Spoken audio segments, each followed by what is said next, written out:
Poupidou, poupidou, poupidou, pou. Euradio Nantes vous présente les causeries de la MSH. Eh bien, bonjour. Alors, nous abordons aujourd'hui la deuxième émission de notre quatrième saison des causeries, donc saison 4, épisode 2, comme on dit dans les séries américaines. Donc, quelle va être la guest star de cet épisode? Alors, le principe est toujours le même. Tous les troisièmes mardis du mois, une personnalité scientifique vient causer sur un sujet en lien direct avec l'actualité nationale et européenne et même mondiale, puisque aujourd'hui, nous allons parler de football. Alors, personne n'a pu passer à côté de la Coupe du Monde de football brésilienne de cet été. Donc, pour reprendre un peu le titre d'une célèbre émission, on va refaire le match.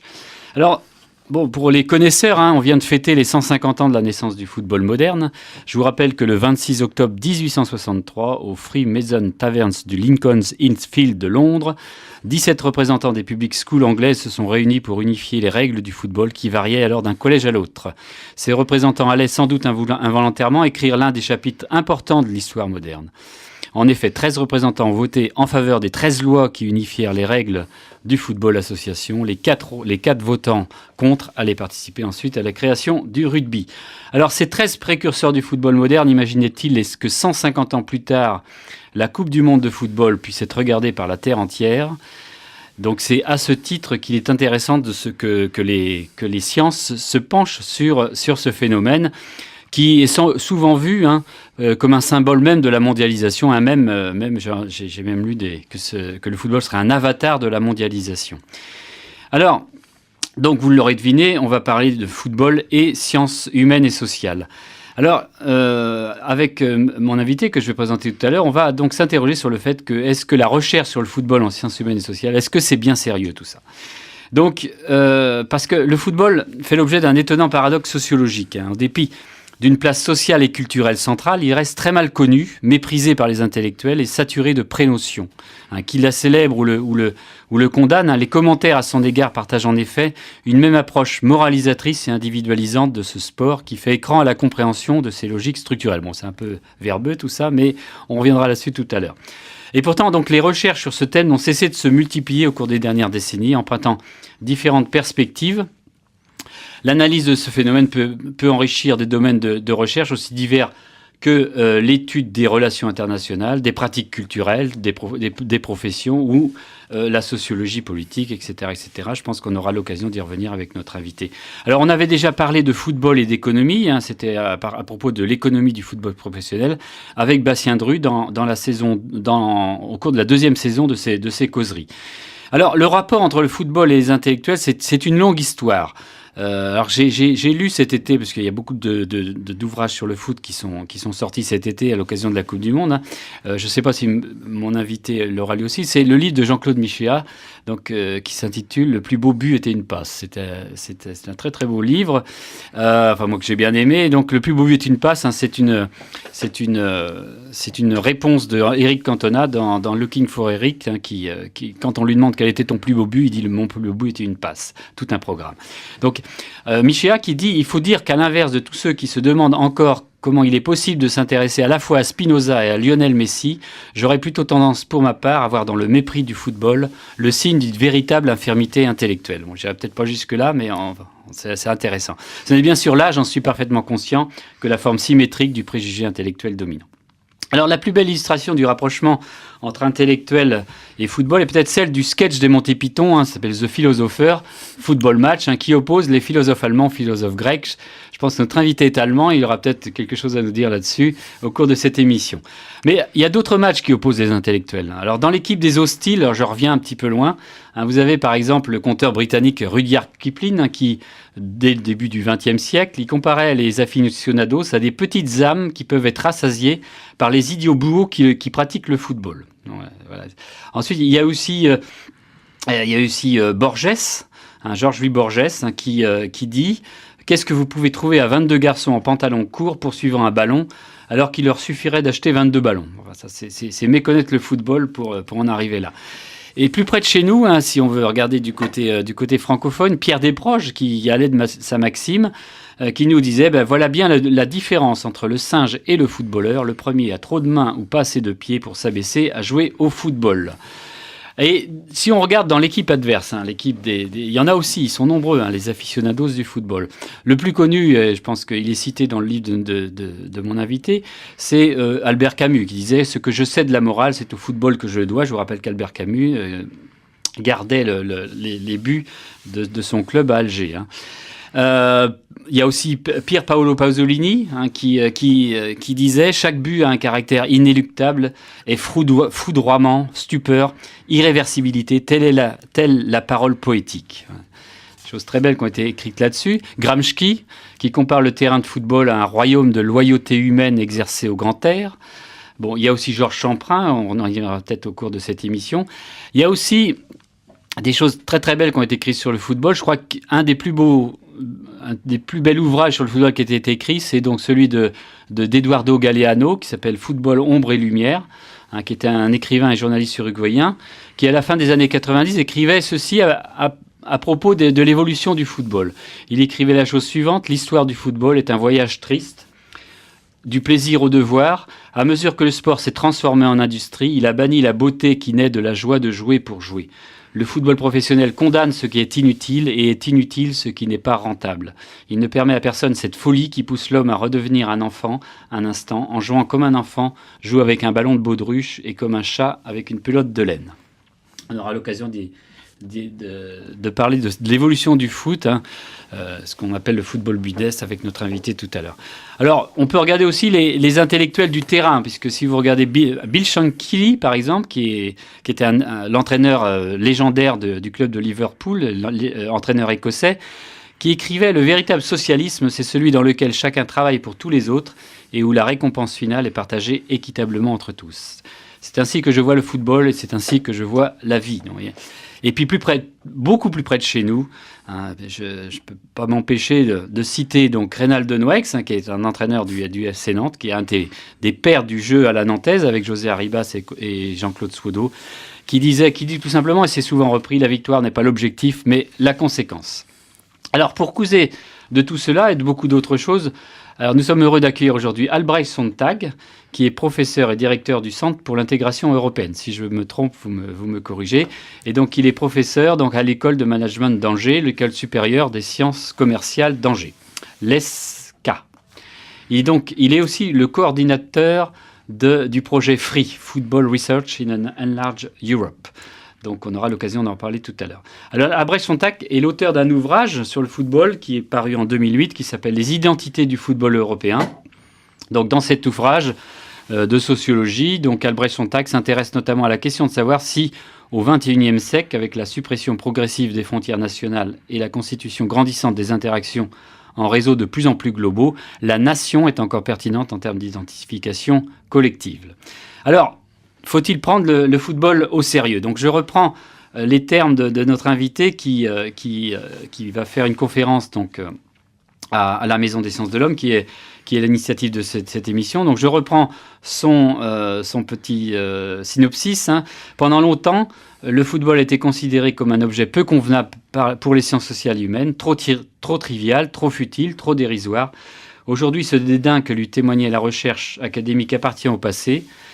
Phénomène multidimensionnel s'il en est, le football est désormais étudié sous différents angles. Les historiens ont été les premiers à s'y intéresser au fur et à mesure que leur regard s'est ouvert vers la culture populaire et des pratiques sociales de masse. Par la suite, le football a suscité l'intérêt de l'anthropologie et de l'ethnologie, désormais porté sur les passions ordinaires. En raison de son rôle dans la construction identitaire sur plusieurs niveaux, il est devenu un objet d'étude pertinent pour la sociologie. Son européanisation, ses formes de gouvernance, mais aussi son rôle dans la relation internationale intriguent les sciences politiques. Ses enjeux et ses flux financiers ont pris une ampleur telle que les sciences économiques s'y penchent également. Plus récemment, dû à une féminisation croissante des pratiquants et des publics du football, les gender studies l'ont découvert à leur tour. Donc j'ai trop parlé. Donc Albrecht Sonntag est aussi, donc, comme je le disais tout à l'heure, porteur du projet FREE.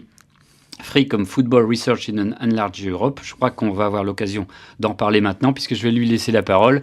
Et donc je vais lui poser la question, est-ce qu'il faut prendre le football au sérieux ? Alors, quitte à faire court, je réponds par oui. Et vous l'avez bien deviné, ma question initiale était une question un peu rhétorique quand même. Sinon, j'aurais pas passé autant de temps et d'efforts pour mieux comprendre ce jeu à la fois si simple et si complexe quand on regarde son impact sociétal. Vous l'avez bien dit dans votre introduction, personne n'a pu passer à côté de la Coupe du Monde. C'est vrai, il faut s'enfermer dans sa cave et s'empêcher de mettre le nez dehors pendant tout un mois pour ne pas savoir que la Coupe du Monde est là, est bien là, omniprésent dans l'ensemble des médias. Et ça, tout seul, déjà, ça montre que ce sport, qui à la base est un jeu simple, vous avez parlé de sa création en 1863, et qui a pris une ampleur que même moi, qui l'aime bien, hein, je peux faire mon coming out, j'aime beaucoup le football, mais même moi, je trouve que sa place dans la société, elle est quand même disproportionnée aujourd'hui. Alors comment ça a pu se faire, hein, là est toute la question. Et j'ai toujours pensé que faire de la recherche en sciences sociales et humaines, c'est bien de commencer avec une question qu'on se pose et qu'on a envie de mieux comprendre et peut-être de trouver des réponses. Et c'est pour ça qu'on fait de la recherche en sciences sociales et humaines. Et donc, la question de départ, c'est comment est-ce possible qu'un jeu comme ça prenne une ampleur telle dans notre société. Donc le but, c'est ni de glorifier ni de condamner ce phénomène socio-culturel particulièrement riche, c'est tout simplement de mieux comprendre ce qu'il fait avec nous qui aimons le football, avec nos pauvres têtes. Pourquoi fait-il avec nous ce qu'il est en train de faire ? Et comment ça se fait que même ceux qui s'y intéressent pas ne peuvent à peine y échapper ? Je pense que ça mérite bien une petite réflexion et c'est à partir de là qu'on a commencé à travailler sur le foot de mon côté, mais aussi de plus en plus avec des chercheurs de l'Europe tout entière. Et donc le projet Free, en quelques mots, le projet Free, c'est donc...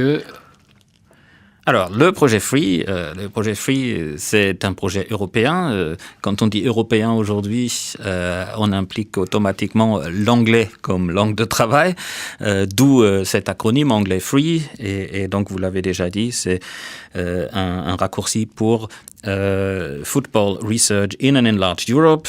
Enlarged Europe parce que on se borne pas à la carte de l'Union européenne, mais on voit l'Europe plutôt comme l'UEFA, c'est-à-dire avec plus de 50 pays membres.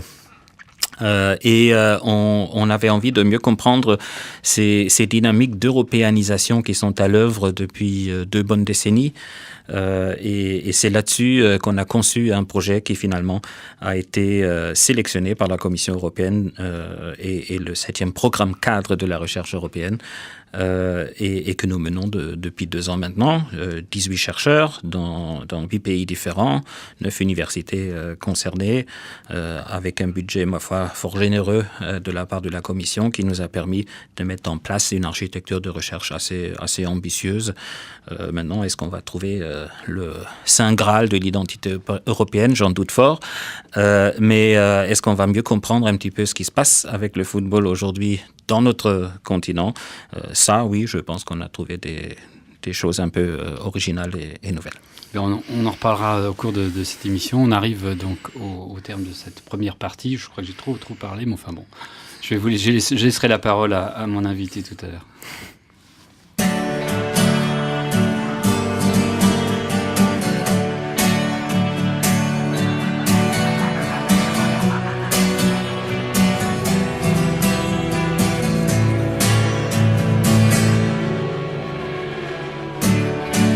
How sad are we, and how sad have we been? We'll let you know, we'll let you know, oh, but only if you're really interested. You wonder how we've stayed alive till now. We'll let you know, we'll let you know, but only if you're really interested. We're all smiles, then honest, I swear it's the turnstiles that make us hostile.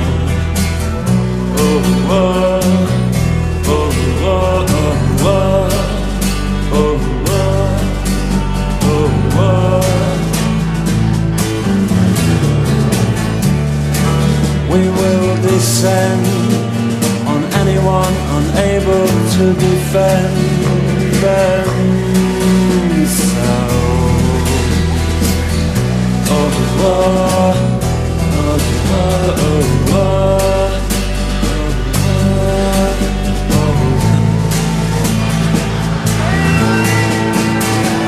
And the songs we sing, they're not supposed to mean a thing.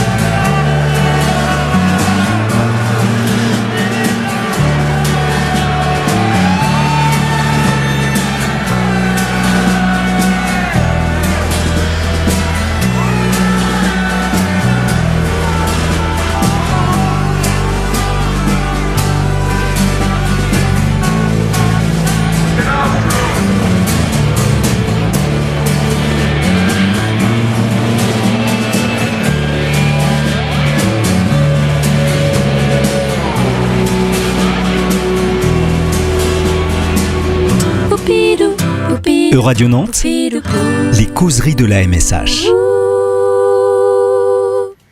Ben, nous reprenons donc le cours de notre émission. Donc aujourd'hui, on fait une émission donc sur le football avec Albrecht Sontag, qui est sociologue, on va dire. On va dire. Sociologue, qui est donc sociologue à l'ESCA de d'Angers. Donc on s'interroge aujourd'hui sur la question suivante, c'est est-ce qu'il faut prendre le football au sérieux Albrecht, c'est lui-même qui a choisi la musique, et donc là vous venez d'entendre un morceau dont il va nous dire quelques mots avant de reprendre l'émission, parce que je crois que c'est en accord avec le thème de l'émission. Ouais, quitte à me demander de choisir la musique, autant la subir. Exactement. Donc là, j'ai choisi une chanson de Morrissey, We'll Let You Know, qui est intéressante à plusieurs égards, en fait. Déjà parce qu'elle parle d'un phénomène qui a entaché l'histoire du football pendant une bonne quinzaine d'années, le hooliganisme.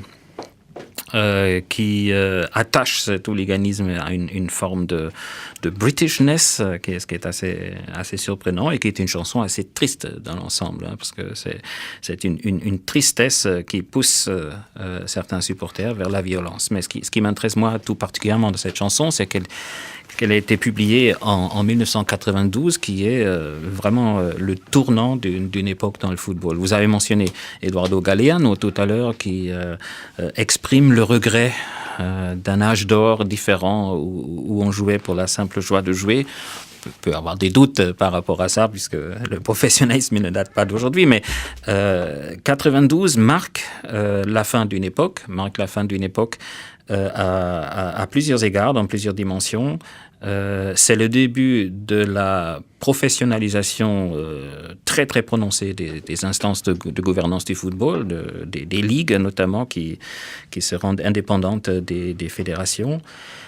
La Premier League anglaise fait le début en 91-92. 92, c'est aussi le début de cette commercialisation à outrance que connaît le football en Europe, avec la création de la Ligue des Champions, fondée sur la pression de l'avidité, du gain, il faut bien le dire, des grands clubs qui disent qu'on n'a pas exploité suffisamment le potentiel commercial de la Coupe d'Europe à l'ancienne. Donc ça aussi c'est 92. 92 c'est également, presque par coïncidence, mais j'y crois pas trop à ces coïncidences, et il y a quelque chose qui est dans l'air à cette occasion-là. C'est aussi la parution de Fever Pitch, carton jaune en français de Nick Hornby, qui introduit une façon radicalement différente de parler de son vécu de supporter de football, qui introduit quelque chose que je trouve extrêmement important, qui est la capacité de prendre un recul ironique par rapport à sa propre passion. On y reviendra peut-être si on a le temps.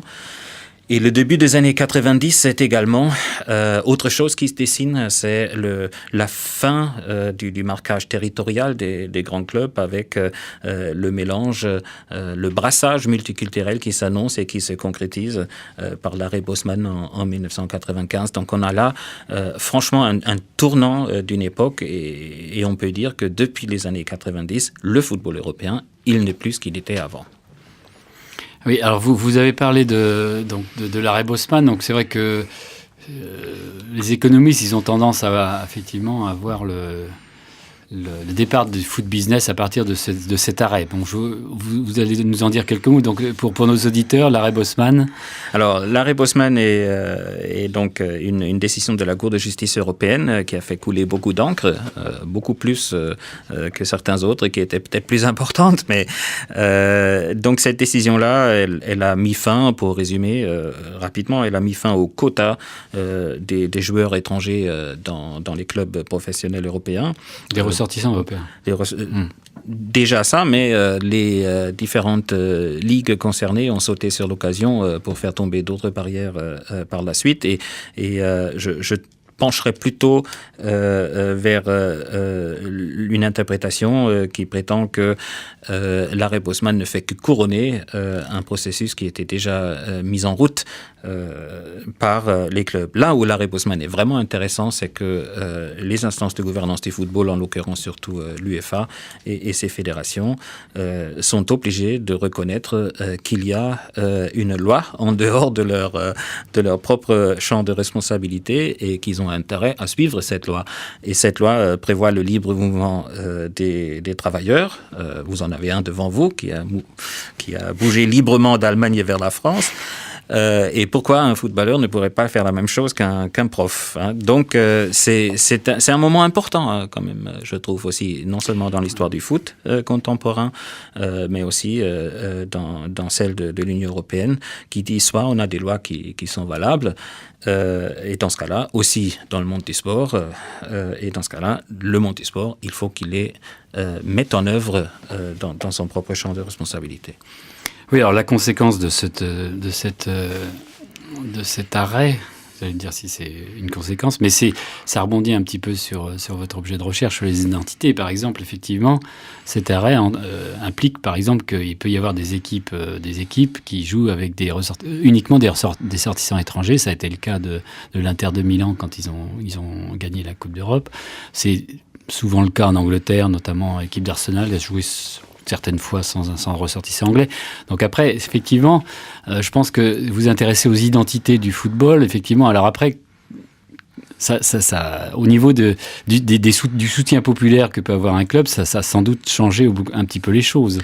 Alors, c'est la réaction spontanée qu'on aurait. Et je suis content de pouvoir dire que la recherche, finalement, elle sert à quelque chose parce qu'elle a démontré que ça n'est pas le cas. Donc, l'attachement du supporter local à son équipe, visiblement, n'est pas du tout dépendante du passeport des joueurs qui y jouent.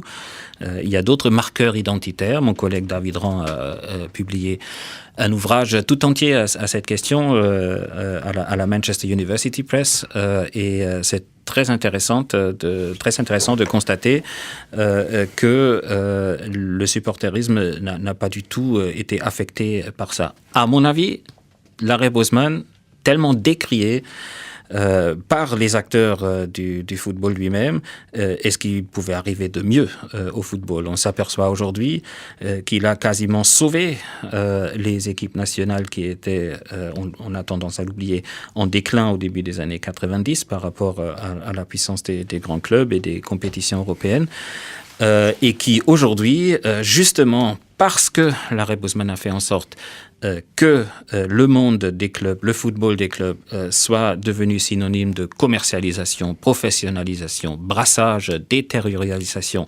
etc., de toutes ces tendances que certains considèrent comme dérives, M. Galeano, par exemple, sans doute.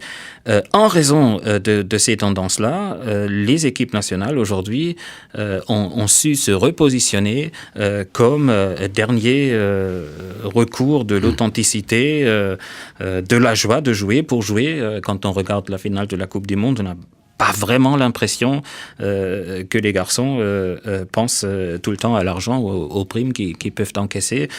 En tout cas, c'est pas l'impression que donnait Mario Götze en marquant ou en célébrant son but avec ses partenaires.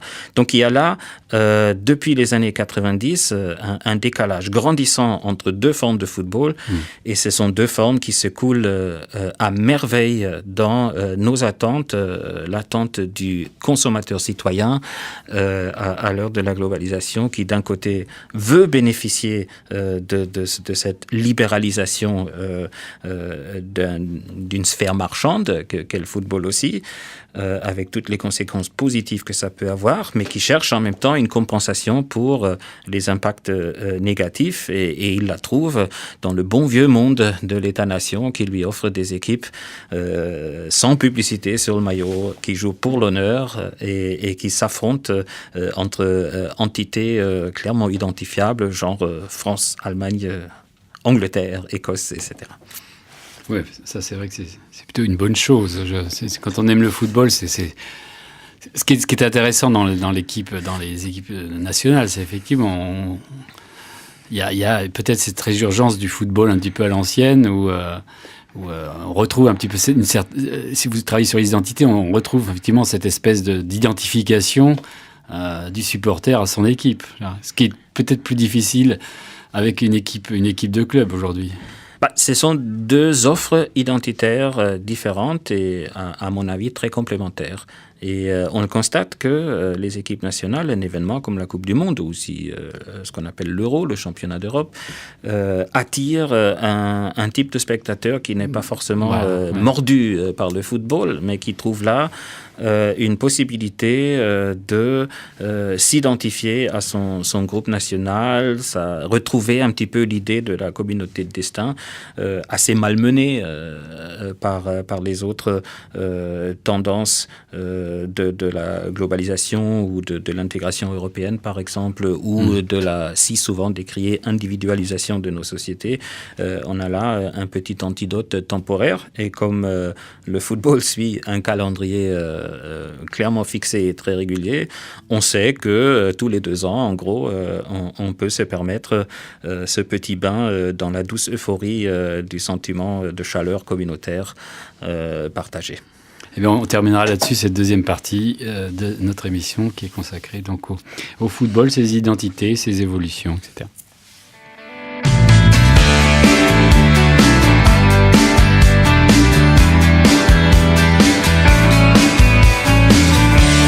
Samstagnachmittag, sind sie wieder da. Doch der Fuß, der jedes Mal sagt, das ist das letzte Mal. Die zweite Halbzeit, kurz vor Schluss, da war wieder nix. Was können die endlich spult der Fuß, der Henry für mir sitzt? Hör bezahlte Legionäre, ihr seht geschenkt zur Tür. Wer wirklich kämpft, der darf verlieren, doch nicht verpennt wie ihr. Und nun ich mir dann endlich an,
ik zie me weer daar. Natuurlijk ook de voet der leeftijd, dat is het laatste maal. Die zagen jong, het jeep drie zagen, die zegt zich geen aan.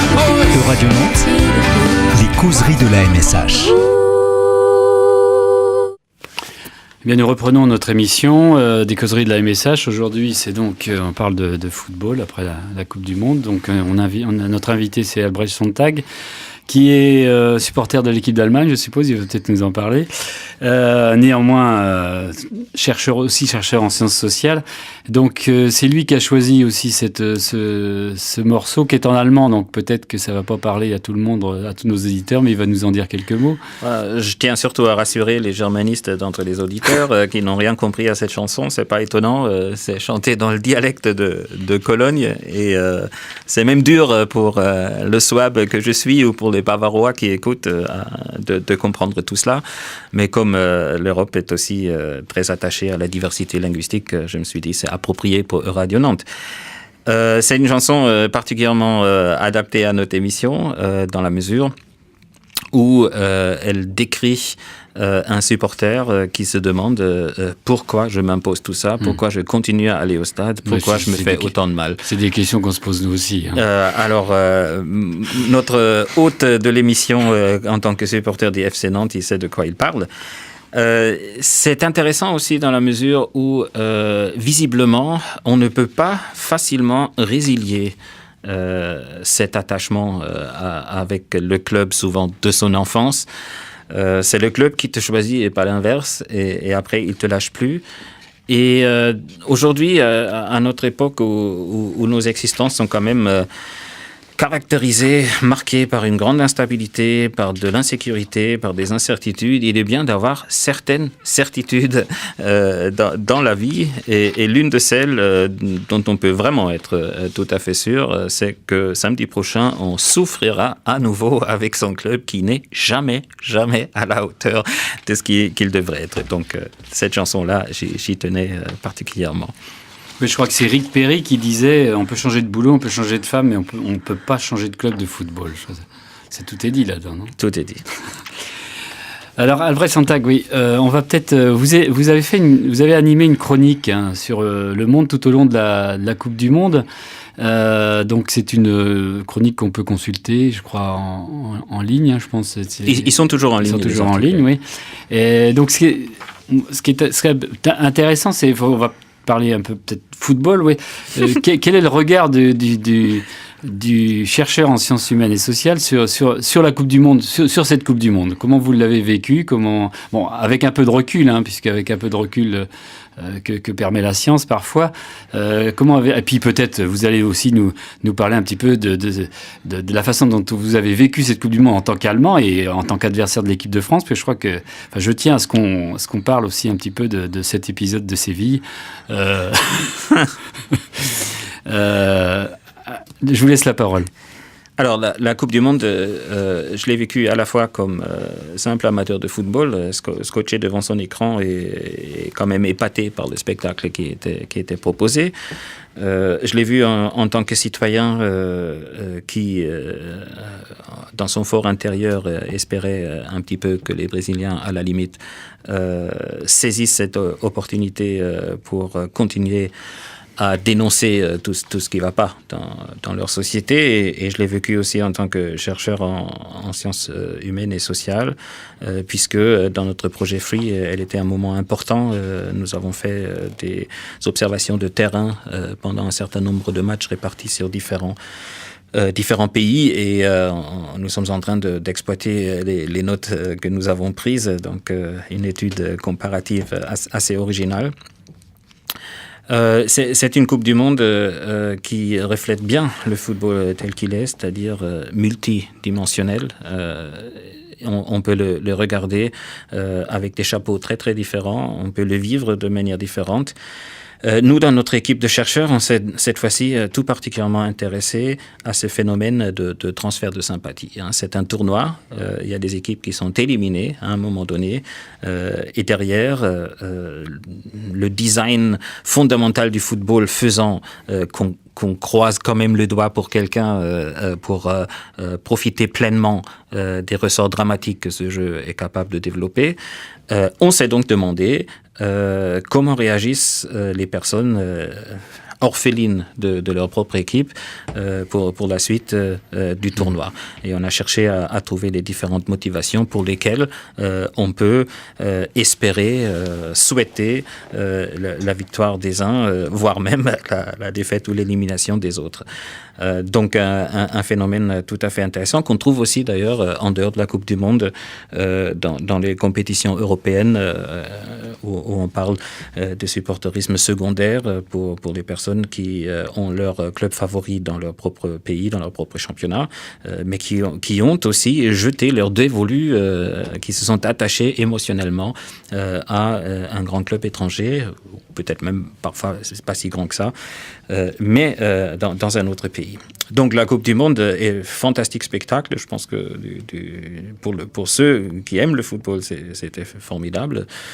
Il y avait tout ce qui fait la grandeur de ce jeu, c'est-à-dire il y avait des équipes surprises qui ont démontré que rien n'est jamais acquis. Donc ça, c'est très bien. Il y a eu deux énormes favoris, les deux grands favoris qui ont pris les deux plus grosses claques du tournement, l'Espagne et le Brésil.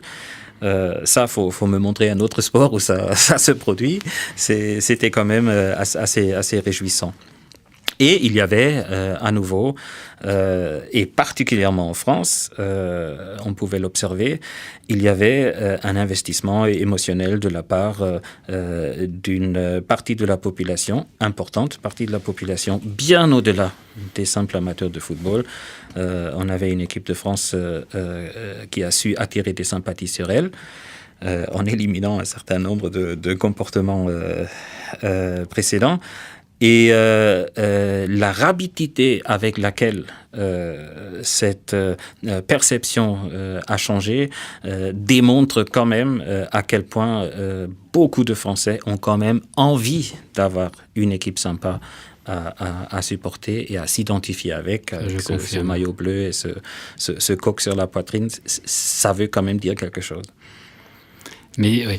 Alors vous citiez le fait que effectivement les deux favoris de la Coupe du Monde ont été éliminés assez vite. Bon, le Brésil un peu plus tard quand même. Enfin bon, c'était le minimum qu'ils pouvaient faire. Mais justement, si vous avez parlé aussi du tournant tout à l'heure des années 90. Et si on regarde maintenant, là je vais passer du côté des économistes. Si on regarde les économistes, ce qu'ils disent effectivement, c'est que quand vous étudiez la corrélation entre non pas la somme des transferts, alors quand vous regardez donc la corrélation entre la masse salariale des clubs et les résultats en Ligue des Champions, vous avez une corrélation qui est supérieure à 0,90, ce qui veut dire que grosso modo, si vous prenez les meilleurs joueurs, puisque je pense que ce qu'on appelle c'est le marché, un marché efficient, c'est-à-dire qu'effectivement il y a une sélection. Ça veut dire quoi ? Ça veut dire que on aura toujours. On aura toujours à peu près les 4 derniers clubs dans le dernier carré. On sait qui va. On sait.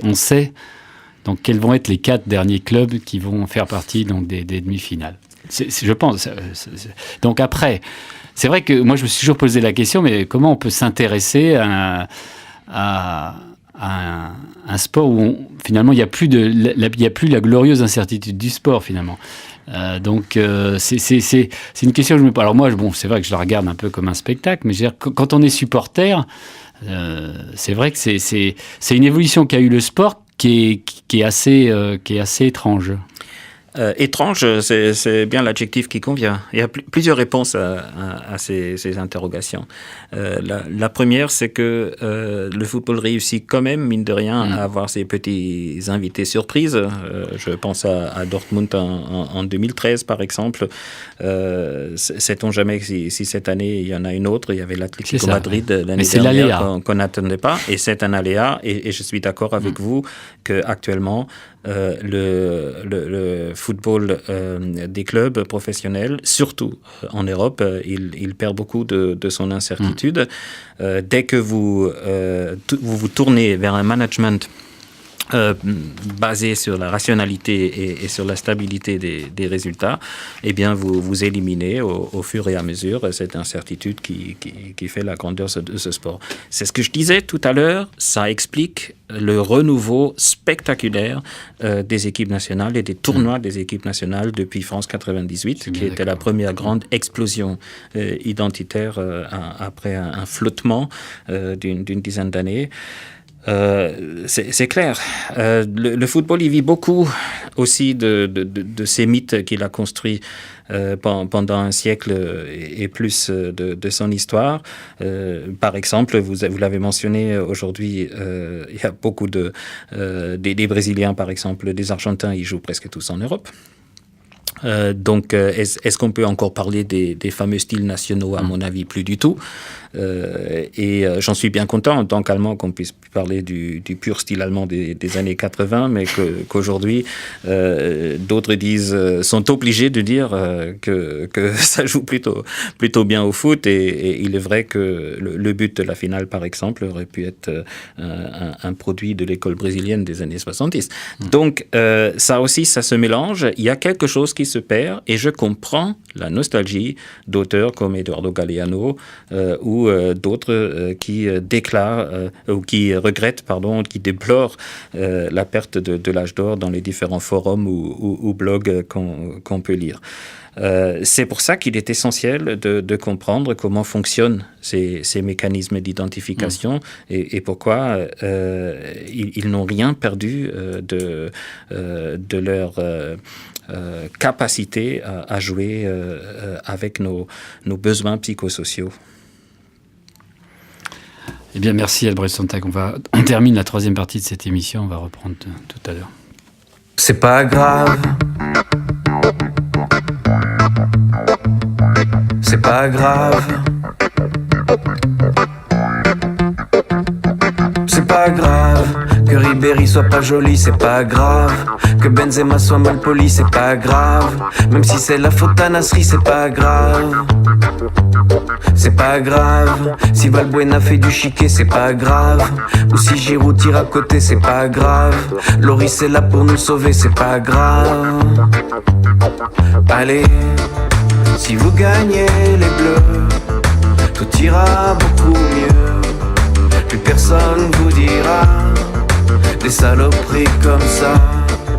Vous aurez vos statuts, peut-être même une rue portera votre nom.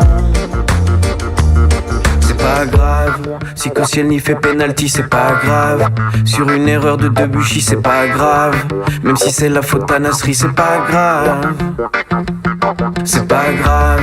Si tu peux pas saquer Sako, c'est pas grave.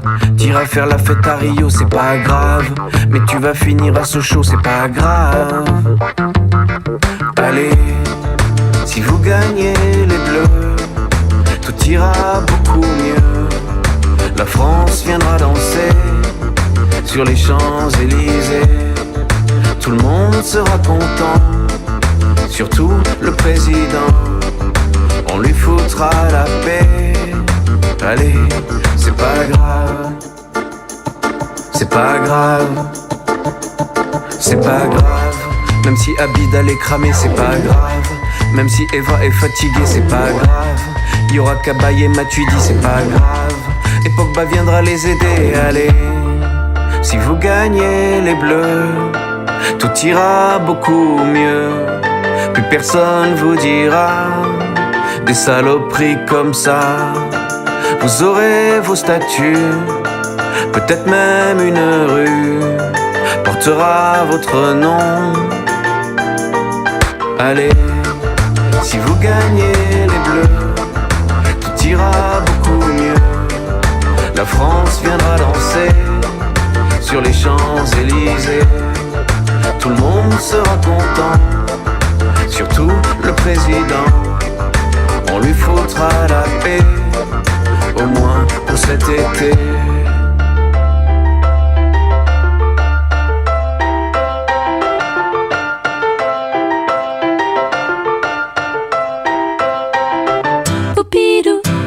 Radio Nantes, les causeries de la MSH. Eh Bien, nous reprenons nos causeries sur un objet extrêmement sérieux, mais aussi extrêmement grave, qui est le football, donc avec Albrecht Sontag, qui est donc professeur à l'ESCA d'Angers. Alors, c'est pas grave ? Ah, c'est grave. Alors, on a choisi C'est pas grave comme troisième chanson de l'émission parce que justement, elle résume à merveille le propre même du jeu. Le jeu, n'importe quel jeu, et surtout celui-là, il est bien quand on le prend au sérieux. Il donne tout ce qu'on cherche quand on le prend au sérieux, mais on apprend aussi assez rapidement à dédramatiser derrière, à faire la part des choses. Et une chose que je tiens vraiment à rappeler aux auditeurs, c'est que les amateurs de football et même les supporters qui peuplent les virages des stades le samedi, ça n'est pas des abrutis incapables de prendre de la distance critique par rapport à leur passion. Je crois que ils ne sont pas dénués d'humour non plus. Je crois que la discussion d'après-match, c'est une vraie discussion philosophique. Ah, j'en suis convaincu et j'aime bien citer Georges Haldas, le philosophe suisse décédé il y a quelques années, qui avait consacré un petit ouvrage à tous ces récits, ces narratifs d'après-match qui sont la vraie beauté du football et qui sont accessibles à tout le monde parce qu'il ne faut jamais oublier, c'est simple et c'est populaire. C'est ça qui est beau. Alors, c'est pas grave, sur la chanson de Mickey 3D. 3D. Ah oui, une très belle chanson qui rebondit sur quelque chose que visiblement l'ensemble de ses auditeurs connaît, c'est-à-dire le comportement de l'équipe de France et les espoirs qui naissent à l'approche des grands tournois. Et en même temps, donc, le côté rassurant de dire on attend beaucoup et quand on sera à nouveau déçu, on dira que c'est pas grave. Mais si ça va bien, tout ira mieux. Voilà. Alors, bon, je sais que vous n'y tenez pas, mais moi, j'y tiens beaucoup. C'est donc, pour moi, la chose la plus grave qui m'est arrivée dans les années 80, c'est donc le France-Allemagne de Séville. Donc, je profite de votre présence pour parler de ça. Donc, on va parler entre un Français et un Allemand. Je pense qu'on n'a pas le même souvenir. On est de la même génération, donc on a dû vivre un petit peu ce moment-là au même âge. Effectivement, bon. Et vous avez fait une chronique. Donc là-dessus, puisque effectivement cette année, les deux nations étaient amenées à s'affronter de nouveau. Effectivement, on a vu dans la presse et à la télévision des essais pour faire ressurgir un petit peu ce moment d'histoire, cette mémoire justement, cette mémoire collective que constituait donc le match France-Allemagne de Séville. Alors qu'est-ce que vous pensez de tout ça ? Alors, ce qui est intéressant, je devrais peut-être dire d'abord que je suis très content d'avoir obtenu la citoyenneté française et je constate que le processus de naturalisation n'a pas été empêché par le souvenir de Séville 82. C'était en 83, non?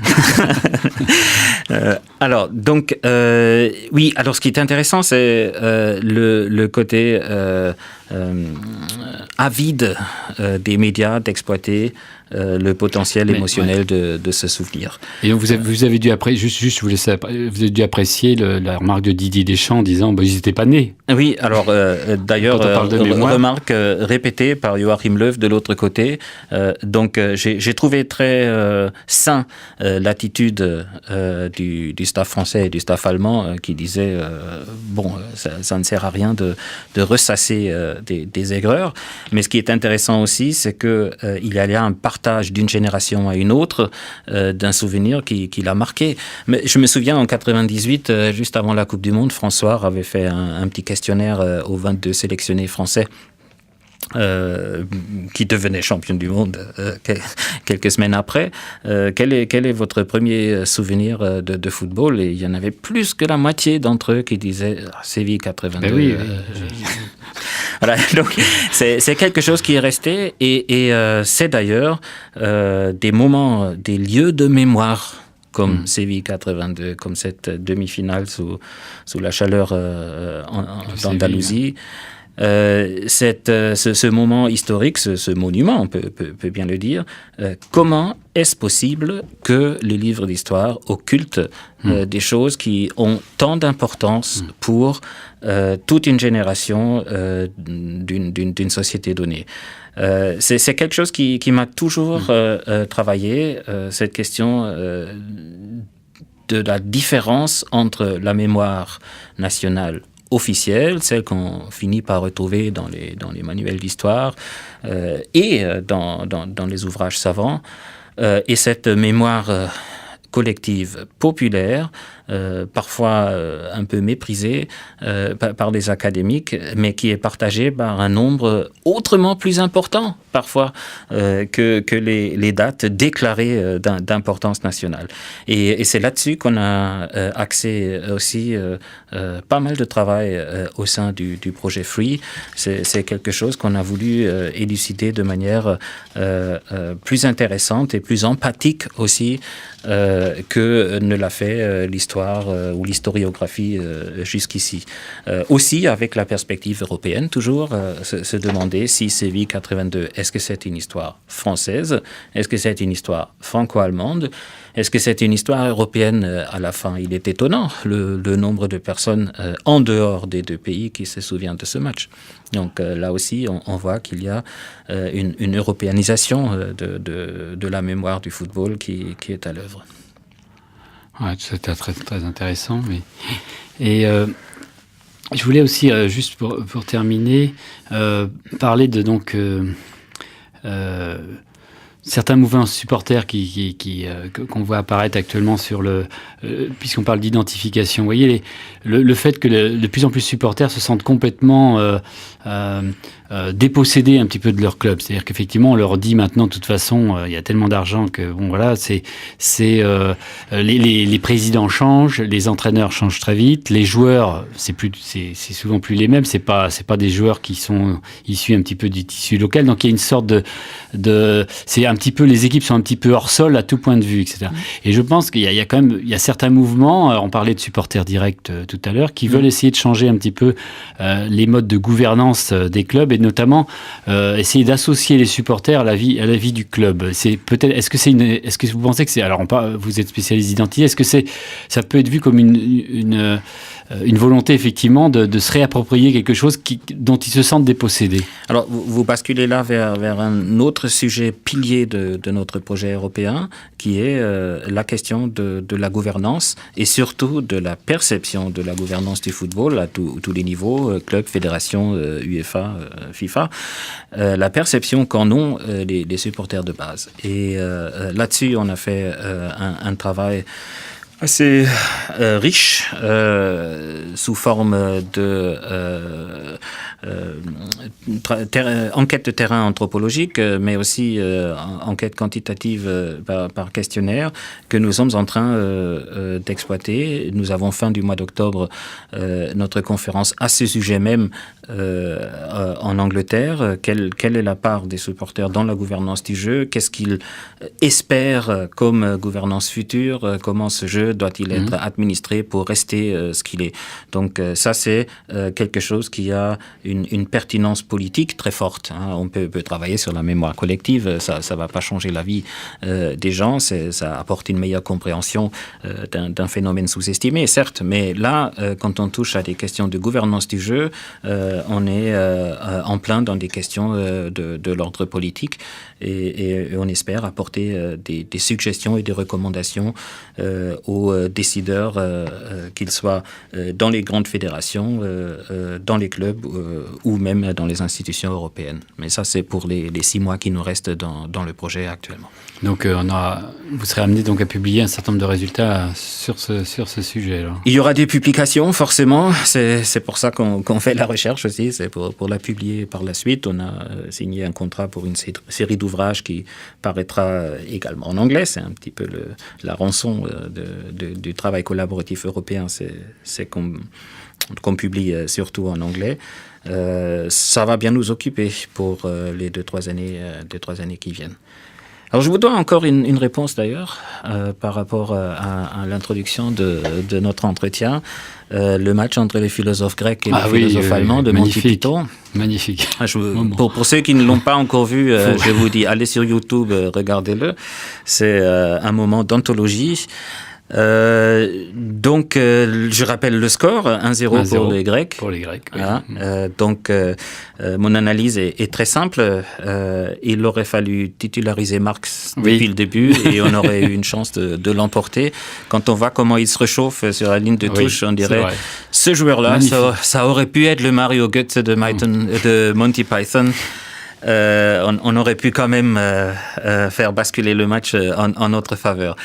Le fait que ce moment de télévision hilarante est immédiatement accessible à tout un chacun montre aussi à quel point le football est ancré maintenant dans notre vie sociale et culturelle.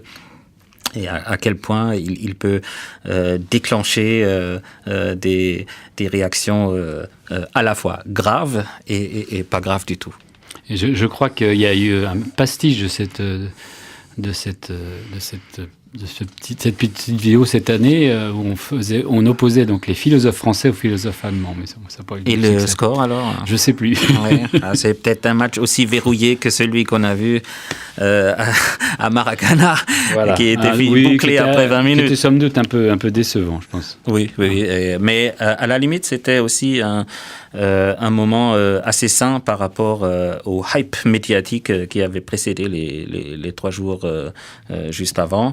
Que ça tombe un peu à plat, ça a fait du bien à tout le monde, je crois. Bon. Et bien, on terminera là-dessus.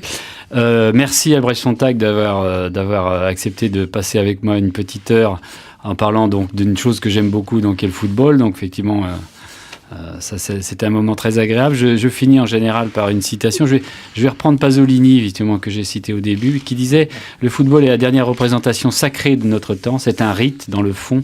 Même s'il est évasion, si d'autres représentations sacrées, même la messe, sont en déclin, le football est la seule qui nous reste. » Voilà. Merci beaucoup. Au revoir.